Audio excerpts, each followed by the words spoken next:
हरि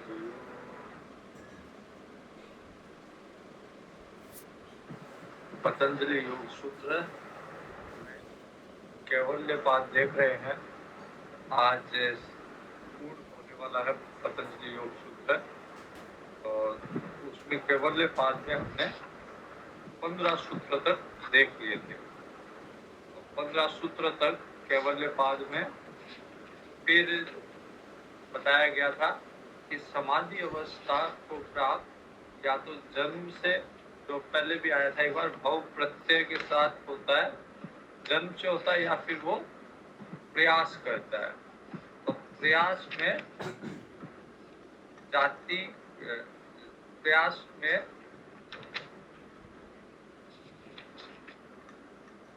औषधि, मंत्र, तप और समाधि, इनके द्वारा प्रयास करता है। और प्रयास एक तरह से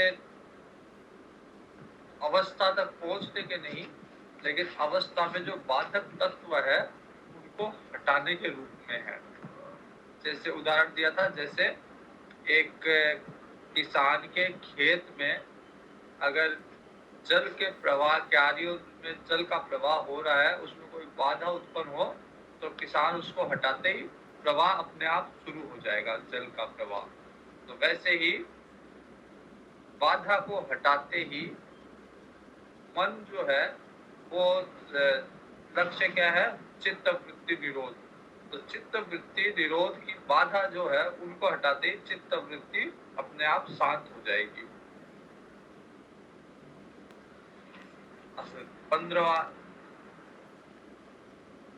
15 नंबर सूत्र है, वस्तु साम्य चित्त भेदात तयोर विभक्त पंथाः। ये एक चित्त जो है सम अवस्था में जब रहता है, वस्तु साम्य मतलब चित्त की सम अवस्था में, और तयोर पंथा विभक्त है। चित्त का जब साम्य अवस्था में रहता है तो फिर चित्त का भेद प्रत्यक्ष हो जाता है। पर जब शांत रहता है फिर उसमें कोई वृत्ति उभरती है तो वो स्पष्ट पता चल जाता है कि मन शांत था और शांत मन में अब वृत्तियां उत्पन्न हो रही है। तो जब ध्यान शांत चित्त की तरफ जाएगा तो उसमें उभरने वाली, उसमें प्रस्फुटित होने वाली वृत्तियां अलग, उसका ज्ञान आभास हो जाएगा।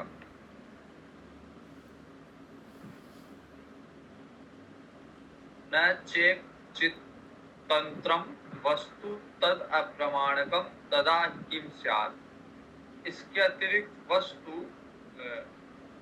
मतलब परमात्मा या आत्मा, तो इसके अतिरिक्त आत्मा किसी एक चित्त के अधीन नहीं है। मतलब कोई एक वृत्ति में आने वाली आत्मा नहीं, आत्मा का स्वरूप नहीं है कि हमारी वृत्ति में, हमारे विचार में आ सके। क्योंकि जब चित्त का विषय नहीं रहेगा उस समय किम स्यात्, चित्त का क्या उपयोग रह जाएगा। तो जब आत्मा की अवस्था रहेगी तो फिर चित्त का कोई अस्तित्व नहीं रह जाएगा। चित्त का महत्व तब तक है जब तक हमारा ध्यान आत्मा की तरफ नहीं है। आत्मा की तरफ नहीं है इसलिए चित्त में विभिन्न वृत्तियां आती जाती रहती है। तो एक बार जब वस्तु तत्व की तरफ ध्यान चला जाएगा तो फिर ये शांत प्रवाहित रहता है चित्त, फिर चित्त ज्यादा डिस्टर्ब नहीं करता। जब वस्तु प्रमाणित हो जाती है, तत्व की तरफ ध्यान चल जाता है, तब चित्त का अलग से कोई काम नहीं, केवल चेतन का ही प्रसारण रह जाता है। चित्त भी केवल, चित्त के अंदर भी केवल चेतनता का ही आभास रहता है। चित्त की वृत्तियां जो ऊपर नीचे हो रही थी वो अब शांत हो जाती है। तद उपराग अपेक्षित्वात् चित्तस्य वस्तु ज्ञाता ज्ञातम। चित्त उपरागोपेक्षी है, मतलब चित्त के अंदर हमेशा आत्मा का प्रतिबिंब पड़ता रहता है। तो प्रतिबिंब की उपेक्षा करता है, क्योंकि चित्त जड़ है, चित्त को प्रकाशित आत्मा ही करती है। जड़ जो है हमेशा उसको एक अपेक्षा होती है कि आत्मा का प्रकाश मिले। चित्त को हमेशा अपेक्षा है कि आत्मा का प्रकाश मिले, इसलिए उसके द्वारा कभी कभी वस्तु ज्ञात होती है, कभी उसको आत्मा ज्ञात होती है, मतलब आभास होता है उसका, कभी ज्ञात नहीं होती, लेकिन कभी मतलब ध्यान ध्यान उस तरफ जाता है, कभी नहीं जाता, लेकिन उसकी अपेक्षा रहती है, क्योंकि उसका उसको प्रकाशित वो आत्मा ही कर रही है। तो जितना भगवान का या आत्मा का प्रतिबिंब आया, उतना ही वो देख पाता है। अब एक वृत्ति केवल उतना ही देख पाएगी जितना आत्मा का प्रकाश आया है। एक वृत्ति की देखने की एक क्षमता, एक लिमिट है, उससे ज्यादा नहीं देख पाएगी। तो मन में जो वृत्ति उठती है उसका एक नियत विषय होता है, और वो एक दायरे के अंदर ही देख पाती है, क्योंकि उतना ही प्रकाशित हुआ है। अब संसार कितना बड़ा है, संसार में कितनी वस्तु, कितने दृश्य है, लेकिन वृत्ति में जितना आत्मा प्रकाशित बस उतना ही उसमें नहीं आता। लेकिन भगवान या आत्मा, भगवान जो है, जो प्रकाशित करने वाले हैं, वो सर्वज्ञ है, उनको सब पता है। हमारी वृत्ति में एक बार में हम एक ही चीज सोच सकते हैं, एक वृत्ति में एक ही विषय आता है, लेकिन भगवान वृत्ति से बाध्य नहीं है, और भगवान इसीलिए सर्वज्ञ है कि भगवान को वृत्ति ज्ञान की आवश्यकता नहीं, भगवान में सारा ज्ञान स्वतः है।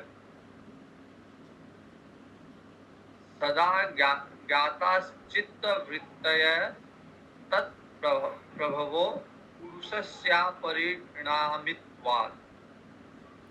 उस चित्त का स्वामी पुरुष परिणामी नहीं है, पर जो चित्त को प्रकाशित करने वाला ईश्वर है वो परिणामी नहीं है, अर्थात वो किसी का परिणाम नहीं है। जैसे पुत्र परिणाम होता है पिता का, पिता से पुत्र आया, पिता परिणाम है दादा का, दादा परदादा का, तो ये परिणामी है।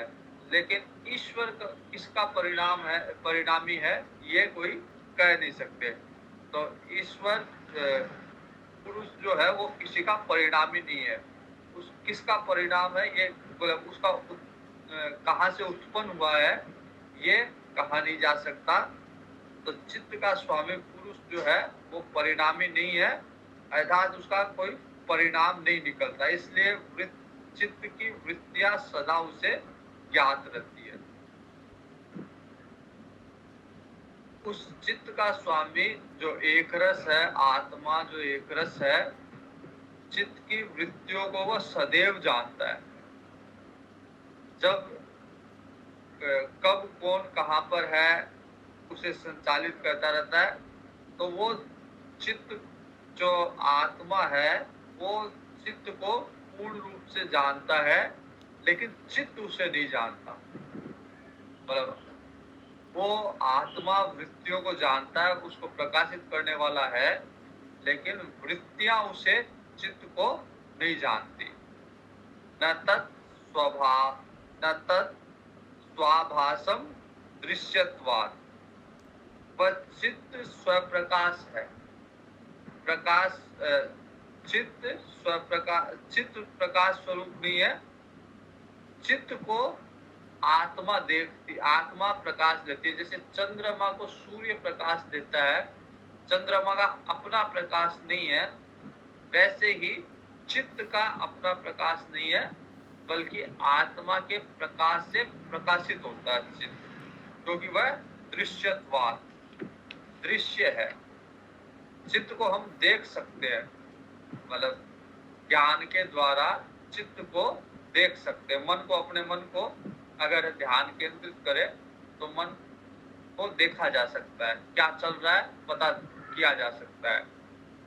और जो प्रकाश करने वाला है, जो अंतिम प्रकाश है, उसको देखा नहीं जा सकता।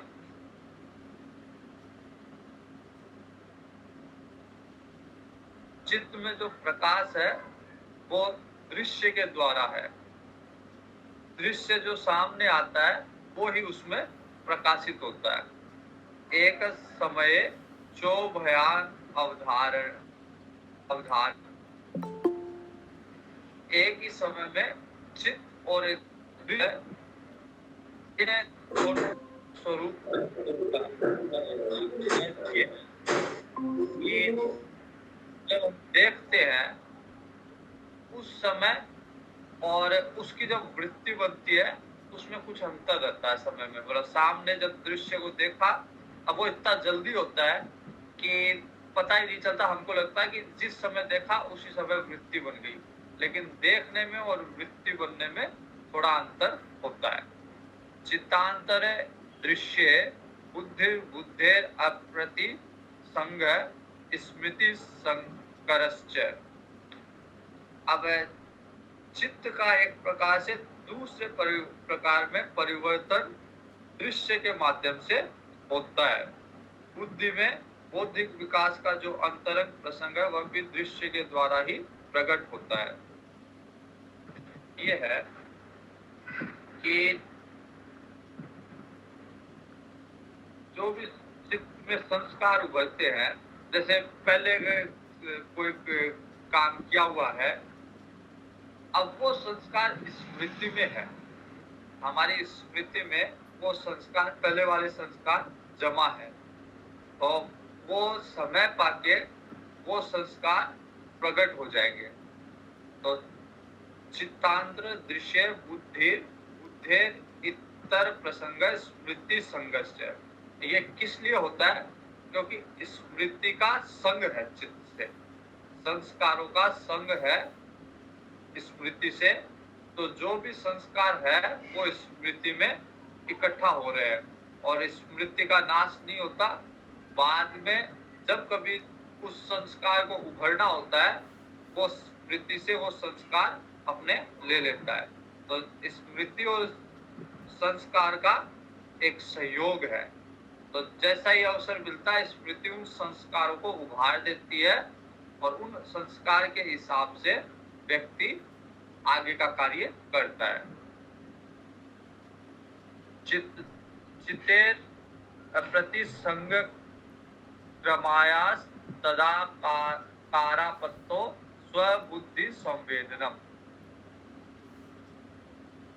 हालांकि चित्त की यद्यपि चेतन शक्ति पुरुष क्रिया से रहित, मतलब आत्मा जो है यद्यपि असंग है, फिर भी तदाकार स्थिति एकाग्रता आ जाने पर उसे अपने चित्त का ज्ञान होता है। पहले भी एक बार आया था प्रथम अध्याय में, प्रथम पाद में, कि जिस तरह की वृत्ति होती है पुरुष उसी तरह का बन जाता है। जैसे क्रोध की वृत्ति हुई तो व्यक्ति क्रोधी बन गया, ज्ञान की वृत्ति हुई तो ज्ञानी बन गया। तो वैसे ही चेतन असंग है, आत्मा असंग है, उसको किसी से लेना देना नहीं है, लेकिन तदाकार स्थिति में एकाग्रता आने से उसे अपने चित्त का ज्ञान होता है। तदाकार हो जाने से वो समझता है कि बुद्धि में जो है वो समझता है कि ये आत्मा में है। तो बुद्धि और आत्मा अलग अलग है, लेकिन फिर भी उनमें तादात्म्य इतना दिखता है। जैसे उदाहरण दिया गया था कि एक मणि, स्फटिक मणि जो पारदर्शी है, उसका कोई रंग नहीं है, लेकिन पीछे जैसा रंग लगाओगे, अगर वो लाल कपड़े के ऊपर रखा है तो लगेगा ये इसका रंग लाल है, कपड़े को बदल दो, पीला कर दो तो लगेगा पीला है। वैसे ही आत्मा जो है वो इस स्फटिक मणि की तरह है, उसमें कोई किसी का रंग नहीं है, लेकिन बुद्धि वृत्ति का जो रंग है लगता है कि वो वैसा ही है। हम कहते हैं ना, किसी को कहते हैं ये तो अच्छा व्यक्ति है, ये तो क्रोधी व्यक्ति है, ये शांत है, तो उसकी जैसी वृत्ति होती है, हम उसको वैसा ही बना देते हैं, जबकि वास्तव में वो आत्म स्वरूप है और आत्मा का कोई रूप रंग नहीं है। ये तो सारी वृत्तियों का खेल है। दृष्टि दृश्यो परक्तम चित्तम सर्वार्थम। दृष्टा और दृश्य, इन दोनों से रंगा हुआ चित्त सर्वार्थम संपूर्ण देवी संपत्ति को प्राप्त करा देता है। अर्थात जिस वृत्तियों में दृष्टा की तरफ पूरी तरह वो आत्मा में नहीं लगा हुआ, लेकिन उसमें दृष्टा के भाव आने लग गए, आत्मा की तरफ उसका ध्यान जाने लग गया, तो अब दोनों उसमें है, दोनों चीजें हैं, दृश्य भी है, जगत में कार्य भी कर रहा है और भगवान की तरफ भी जा रहा है। तो ऐसे व्यक्ति में अब देवी संपत्ति बढ़ने लग गई, अब सारे अच्छे संस्कार आने लग गए, और उससे क्या होगा, तद असंख्य ये वासना भी चित्तम अभी परार्थम संहत्य कारित्वात्। अब वो चित्त जो असंख्य वासना थी, असंख्य वासनाओं से चित्रित था वो चित्त, फिर भी वो परम अर्थ में को सिद्ध करने वाला होता है। उसमें वासनाएं हैं, लेकिन फिर भी वो अपने लक्ष्य की तरफ, स्वरूप की तरफ, भगवान की तरफ जाने वाला बन गया वो चित्त, क्योंकि उसमें दृष्टा का या उसका ध्यान जो है वो दृष्टा की तरफ चला गया। तो अब वो संसार में इस तरह से रहेगा, जैसे गीता जी में आया है, पद्म पत्र इवाम बसा, जैसे कीचड़ के अंदर कमल का फूल रहता है। तो वासनाएं तो है, लेकिन उन वासनाओं से ऊपर उठ के, वासनाएं नष्ट नहीं हुई, लेकिन वो अलिप्त है उनसे। वासनाएं कभी भी अपना स्वरूप प्रकट कर सकती है, लेकिन अभी वो उससे अलिप्त है, उससे असंग हो गया वासनाओं से। तो वह चित्त असंख्य वासनाओं से चित्रित होने पर भी परार्थ अर्थात भगवान को सिद्ध करने वाला होता है, क्योंकि तो समस्त वासनाओं काटने वाला है। विशेष दर्शिन आत्म भाव भावना विनिवृत्ति ही। जब भगवान का विशेष दर्शन हो जाता है, विशेष दर्शन या अनुभव प्राप्त होता है, तो उस विशेष पुरुष का दर्शन करने वाला योगी के चित्त में आत्म भाव नहीं रह जाता। अब उसको ये पता नहीं कि मैं योगी हूँ। अब जब भगवान का अनुभव प्रारंभ होता है, तो वो अपना अनुभव होता लगता है। एक कबीरदास जी का एक वो है, ढूंढा सब जहान में पाया पता तेरा नहीं, जब पता तेरा लगा तो अब पता मेरा नहीं। तो जब भगवान का ज्ञान होता रहता है, तो वो अपने आप को उसमें लीन करता रहता है, अपना अस्तित्व भुलाता रहता है। तो अब योगी को ये भी पता नहीं, या ये भी वो अस्तित्व आत्म भाव नहीं रखता कि मैं योगी हूँ, मैं साधक हूँ, मैं पुरुष हूँ, मैं स्त्री हूँ, सब अपने भाव भुलाता रहता है, उसमें विलीन करता रहता है। जैसे नदी सागर में मिलने के बाद, गंगा जी भी अगर सागर में मिल जाएगी, तो फिर वो अलग से गंगा जल कुछ नहीं, वो सागर का ही रूप हो जाएगा। वैसे ही अब योगी का देहाध्यास समाप्त हो जाता है। इस अवस्था वाले योगी के चित्त की स्थिति कैसी होती है, उसके लिए कहा गया है, तदा विवेक निम्न केवल्य प्राग भारम चित्तम। उस समय योगी के चित्त में, योगी का चित्त जो है विवेक की तरफ झुका हुआ होता है। वासनाएं तो है, भले सुप्त अवस्था में हो, लेकिन वासनाएं होते हुए भी अब विवेक है, उसको पता है क्या सत्य है, क्या असत्य है, क्या आत्मा है, क्या अनात्मा है, क्या नित्य है, क्या अनित्य है। तो उसका जो झुकाव है वो विवेक की तरफ, अर्थात सत्य की तरफ, अर्थात भगवान की तरफ रहता है। संसार की तरफ उसका झुकाव नहीं रहता। इस समय योगी का चित्त विवेक की ओर झुका हुआ केवल्य पद की ओर उन्मुख रहता है। अब वो संसार से बाहर निकल के मोक्ष की तरफ अग्रसर रहता है। योगी केवल्य पद को प्राप्त करने के लिए प्रयास करता है।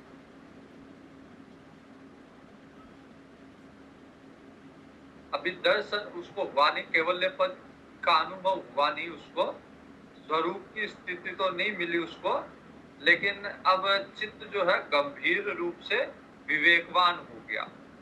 अब चित्त अनावश्यक रूप से हर किसी चीज में फंसता नहीं है। पहले चित्त कहीं पे भी फंस जाता था, लेकिन अब चित्त हर कहीं नहीं फंसता और उसका झुकाव विवेक की तरफ है। जहाँ सत्संग होगा, भगवान की बात चलेगी, वो चित्त वहीं उसका मन लगेगा।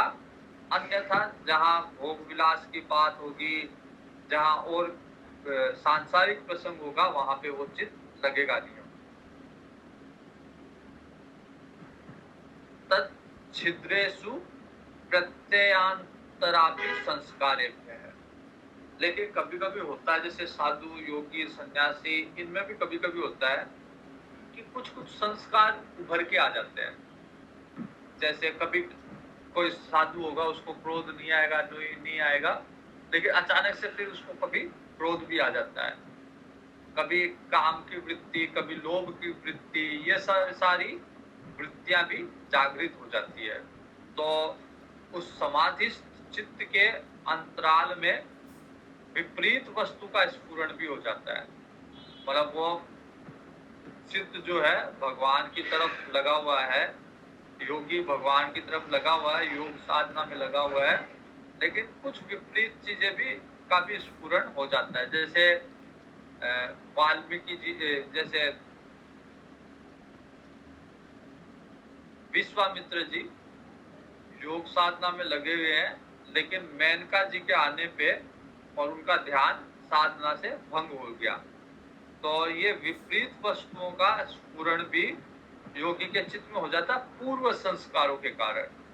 कहीं ना कहीं सुप्त अवस्था में पूर्व के संस्कार थे, जो समय अवसर पाके, वो हालांकि योग मार्ग में चल रहा है, लेकिन जैसे ही अवसर मिलेगा, जैसे ही समय मिलेगा, वो पूर्व संस्कार स्फुटित हो जाएंगे और उसमें काम, क्रोध, लोभ, ये भावनाएं भी जागृत हो जाएगी। तो विवेक की तरफ झुका हुआ है, लेकिन अभी सबीज समाधि चल रही है उसकी, निर्बीज नहीं हुआ। अभी उसके अंदर बीज रूप में अविद्या, अस्मिता, राग, द्वेष, ये सब विद्यमान है बीज रूप में, सुप्त अवस्था में। तो जैसे ही अवसर मिलता है और वो प्रकट हो जाते हैं।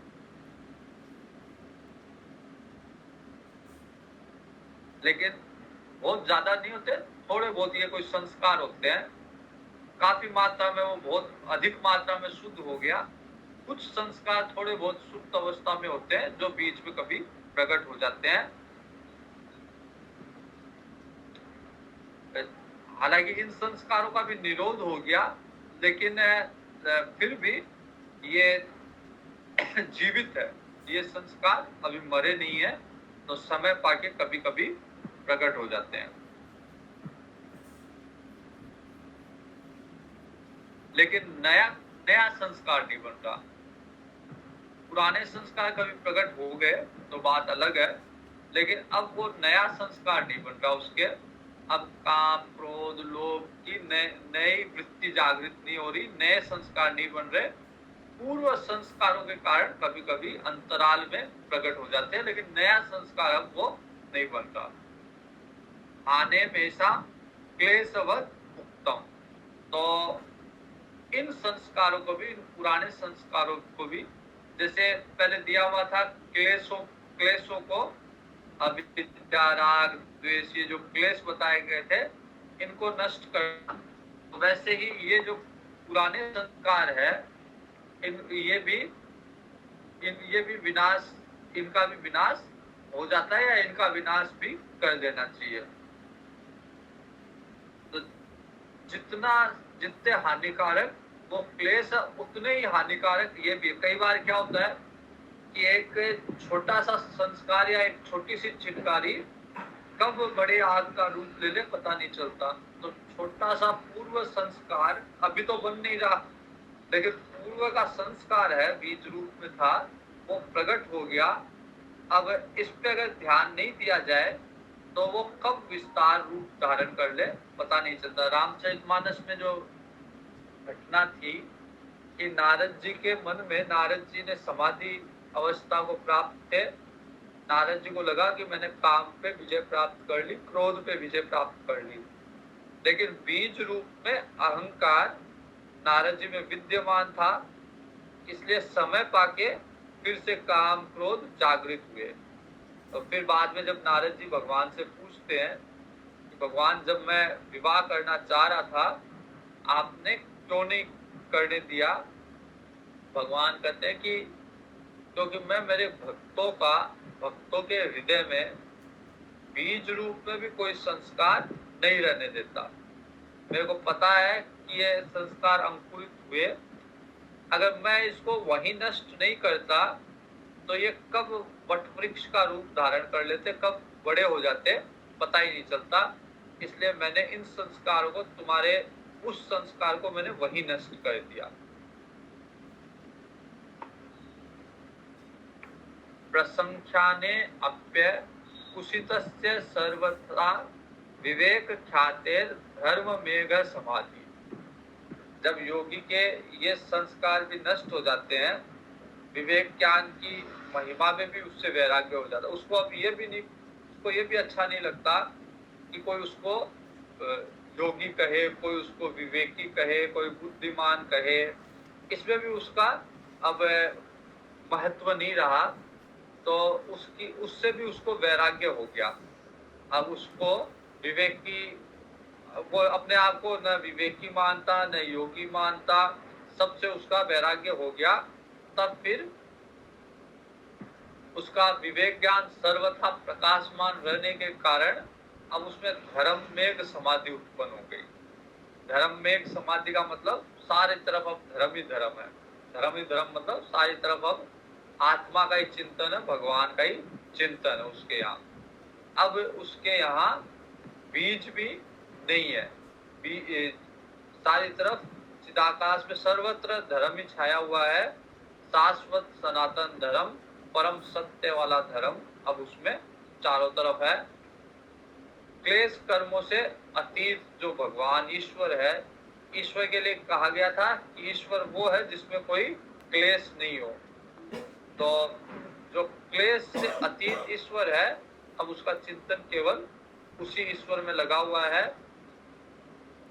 सर्वत्र उसे उस दृष्टा का संचार ही दिखाई देता है। अब संसार में भी उसको, पहले तो अब हम लोग जब संसार देखते हैं तो हम लोग संसार को राग द्वेष से देखते हैं, अपने राग द्वेष से देखते हैं।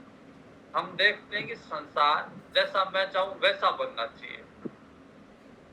तो इसमें संसार की गलती नहीं है, गलती हमारी है, क्योंकि हमारे राग हमारे द्वेष, किसी को हम देखेंगे तो दुश्मन के रूप में देखेंगे, किसी को देखेंगे तो मित्र के रूप में देखेंगे, कोई अपना दिखेगा, कोई पराया दिखेगा। लेकिन हम इन सब से ऊपर उठ के संसार को हम नहीं देख रहे। लेकिन ये जो योगी है, जिसके अब पुराने संस्कार भी नष्ट हो गए, क्लेश तो पहले ही नष्ट हो गए थे, अब पुराने जो बचे हुए संस्कार वो भी नष्ट हो गए, तो धर्म में समाधि उत्पन्न हो गई। अब चारों तरफ केवल धर्म ही दिखता है, इसको केवल आत्मा ही दिखती है, अपना राग द्वेष कुछ नहीं रहा। तो जो शाश्वत धर्म है वही दिखता है, वह क्लेश कर्मों से अतीत है, ईश्वर वही उसकी दृष्टि में है, संसार नहीं रहा। संसार को जिस रूप में हम लोग देखते हैं उस रूप में अपनी देखता, वो संसार को भगवान का ही रूप देखता है। सिया राम में सब जग जानी, या वासुदेव सर्वम। अब उसके लिए सब कोई भगवान का ही रूप है, भले कुत्ता हो, बिल्ली हो, शेर हो, हाथी हो, घोड़ा हो, दुश्मन हो, कोई हो, सब भगवान का रूप बन गया उसके लिए। तथा क्लेश कर्म निवृत्ति। अब धर्म मेघ समाधि में जब चारों तरफ धर्म ही धर्म है, तो उसकी धर्म मेघ समाधि के प्राप्त होते उसके सारे क्लेश, अविद्या, अस्मिता, राग, द्वेष, अभिनिवेश सब साफ हो गए, परम पवित्र हो गया। बुद्धि जो ऋतंबरा थी, सत्य को धारण करने वाली थी, अब उसमें असत्य का बीज भी नहीं रहा। राग, द्वेष, काम, क्रोध, इनका कोई बीज मात्र भी नहीं रहा। सर्वथा उन सब चीजों का नाश हो गया। तदा सर्वावरण मलापेतस्य ज्ञानस्यानन्त्यात् ज्ञेयम् अल्पम। उसके सारे आवरण, सारे मल सब नष्ट हो गए। मन एकदम साफ हो गया। मन में कोई राग, द्वेष, काम, क्रोध, मल कुछ नहीं है। ऐसा उसका ज्ञान जो है सीमा रहित हो गया। वो उसमें सर्वज्ञता के गुण आ गए। जैसे ईश्वर में सर्वज्ञता है, वो भी सब कुछ जानने लग गया। सर्वज्ञता के गुण आ गए। इस कारण से ज्ञेयम् अल्पम। अब परमात्मा में उसमें एक दूरी है, लेकिन बहुत कम दूरी है, लेस मात्र जिसे कहा गया है। और परमात्मा में उसमें केवल लेस मात्र की दूरी है, बाकी लगभग परमात्मा का स्वरूप है। तथा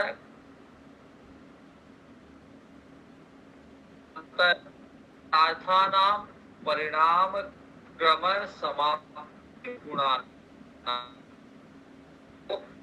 हो गया, धन्य हो गया आपको, क्योंकि लगभग ईश्वर का स्वरूप है। तो केवल लेस मात्र का अंतर है, बाकी सब वो ईश्वर का रूप है। तो वो कृतार्थ हो गया। अब उसको कोई लेना देना नहीं संसार से। अब उसकी कोई इच्छा नहीं, कोई वासना नहीं, कोई राग नहीं, कोई द्वेष नहीं। कृतार्थ रूप में है। दृष्टा की अनुभूति, तदंतर ज्ञेय की अनुभूति। तो पहले आत्मा और फिर आत्मा से ज्ञेय, जो जिसका ज्ञान प्राप्त करने की वो कोशिश कर रहा था, उसका ज्ञान उसे प्राप्त हो गया, उसकी अनुभूति हो गई। तो जो अल्प दूरी थी, जो लेस मात्रा की दूरी थी, वो भी पूरी हो गई। अब वो एक ही रूप हो गया। उसने अपना अस्तित्व मिटा दिया। अब वो केवल परमात्मा में विलीन हो गया। अब उसका भगवान से अलग अपना कोई अस्तित्व है ही नहीं। तो जब साधक कृतार्थ हो जाता है, अपना कार्य पूर्ण कर चुका वो साधक, ऐसे पुरुष के समक्ष न तो कोई गुणों का प्रभाव है। अब तमोगुण, रजोगुण, सत्व गुण, ये सब उसका कुछ नहीं बिगाड़ सकते।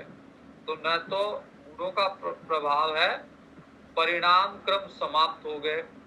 अब गुण ही नहीं है तो उसका क्या परिणाम निकलेगा? वो सब चीजें खत्म हो गई। न रजोगुण है, न तमोगुण है, न सत्व गुण है, गुणातीत हो गया वो। अब ये कोई चीज उस पर प्रभाव नहीं डालती।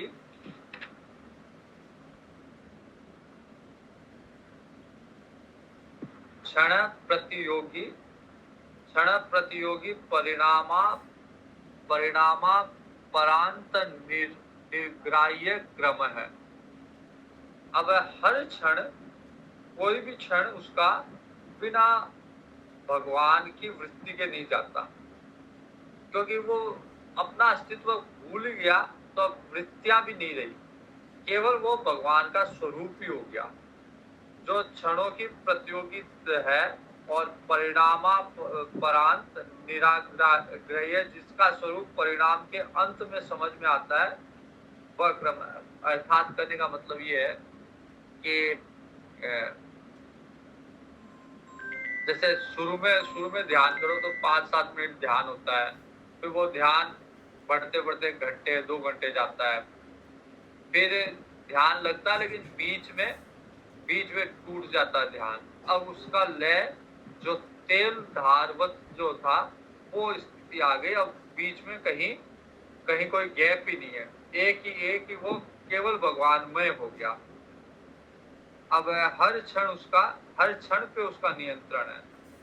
हर क्षण पे उसका कोई भी क्षण, कोई भी उसका समय व्यर्थ नहीं जा रहा।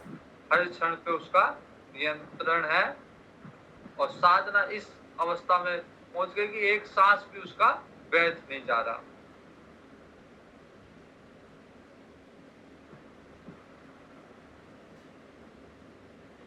पुरुषार्थ शून्यानाम, अब उसके लिए कुछ पुरुषार्थ नहीं है, अब वो पुरुषार्थ शून्य हो गया, कोई भी कर्तव्य नहीं है। बाकी सबके लिए कर्तव्य है, लेकिन ऐसे पुरुषों के लिए जो भगवान का साक्षात्कार कर चुके, उनके लिए कोई कर्तव्य नहीं है। वेद भी कहते हैं कि हमारा अनुशासन उन पे लागू नहीं है। जो सिद्ध पुरुष हो, जो सन्यासी है, उन पे वेदों का भी अनुशासन लागू नहीं है। वो जो कर दे वही वेद वाणी। ऐसे जो सिद्ध महात्मा जो साक्षात्कार किए हुए भगवान का, वेद की वाणी उन पे लागू नहीं है, वो जो कर दे वही वेद की वाणी। क्योंकि वो उनकी बुद्धि इतनी शुद्ध हो गई, इतनी रितंबरा हो गई कि वो ऐसी कोई बात कहेंगे ही नहीं जो वेद के विपरीत हो, या व्यवहार में भी वो ऐसी कोई बात नहीं कहेंगे जो व्यवहार के भी विपरीत हो। उनकी बुद्धि ऐसी शुद्ध हो गई कि जो होने वाला वो सर्वज्ञ है, उनको सब कुछ दिखता है, तो वो केवल वही कहेंगे जो सत्य है। एक बार किसी महात्मा के लिए कहा जाता है कि उनको ये आभास हो जाता था कि कौन मरने वाला कौन जीने वाला, तो वो कोई भी उनको अगर कोई मृत प्राय व्यक्ति को भी लाते, या कहते हैं कि मरे हुए को भी उनके समक्ष लाके रख देते, और वो कहते कि ये तो चल उठ खड़ा हो जिंदा, तो वो जिंदा हो जाता।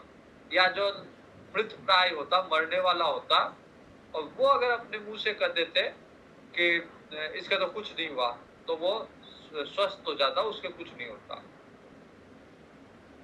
तो एक बार उनका स्वयं का भतीजा वो काफी बीमार था, तो उनको सब समझाते गए, बोला हम उसको लाएंगे और आप बस इतना कर देना कि चल खड़ा हो, इसको तो कुछ नहीं हुआ। बोला हाँ कर दूंगा। उसको उनको समझाते गए कि कर देना कि ये तो ठीक है। बोला हाँ कर दूंगा, ठीक है। अब वो एकदम बीमार अवस्था में उस भतीजे को जैसे ही लाए उनके सामने, तो जैसे लाते वो कहते हैं इस मरे हुए को क्यों ले आए मेरे सामने, जबकि जिंदा था वो। तो कहते इस मरे हुए को मेरे सामने क्यों ले आए, और थोड़ी देर में फिर वो मृत्यु को प्राप्त हुआ। तो सब उनको कहते हैं कि हमने कहा था ना। बोला क्या करूं, मेरे को दिख रहा है मरा हुआ, तो मैं इसको कैसे कर दूं कि जिंदा है। तो जो ऐसे महात्मा होते हैं, उनकी बुद्धि इतनी रितंबरा हो जाती है कि भले ही वेद के शब्द झूठे हो जाए, क्योंकि वेद जो हमको उपलब्ध है उनमें हो सकता है कि कहीं ना कहीं तोड़ मरोड़ किया गया हो, लेकिन वो जो कह रहे हैं वो परम सत्य है, उनकी वाणी परम सत्य है। तो पुरुषार्थ शून्य ना, अब उनके लिए कोई पुरुषार्थ नहीं है, कुछ नहीं करना उनको। जो चारों पुरुषार्थ है, अर्थ धर्म काम मोक्ष, वो सब पूरे हो गए, मोक्ष भी उनकी पूरी हो गई। तो अब वो गुणानाम प्रति प्रसव कैवल्यम, तो जो गुण से भी ऊपर उठ गए, अब वो सात्विक भी नहीं है। पहले तामसिक था, फिर राजसिक, फिर सात्विक। और सात्विक की तो बहुत महिमा है, हम लोग सब सात्विक होने के लिए प्रयास कर रहे हैं, लेकिन अब उस महात्मा को सत्व से भी कोई लेना देना नहीं। भगवान की पूजा करने से, ध्यान करने से, ग्रंथ पढ़ने से भी उनको कोई लेना देना नहीं। वो पुरुषार्थ उसमें, वो पुरुषार्थ भी लागू नहीं है, वो सत्य से भी ऊपर उठ गया। तो गुणों से ऊपर उठ गया, पुरुषार्थ से ऊपर उठ गया, प्रति प्रसव कैवल्यम, स्वरूप प्रतिष्ठा व चित्त शक्ति रीते, चित्त शक्ति रीति। तो अब उसकी सारी साधना पूर्ण हो गई। वह गुणों का अपने कारणों में विलीन होने के साथ ही दृष्टा अपने स्वरूप में प्रतिष्ठित हो गया, और यही कैवल्य है। तो शुरू में जब कहा गया था कि चित्त वृत्ति निरोध है, और चित्त वृत्ति को रोकने से कहा गया था तदा द्रष्टु स्वरूपे अवस्थानम।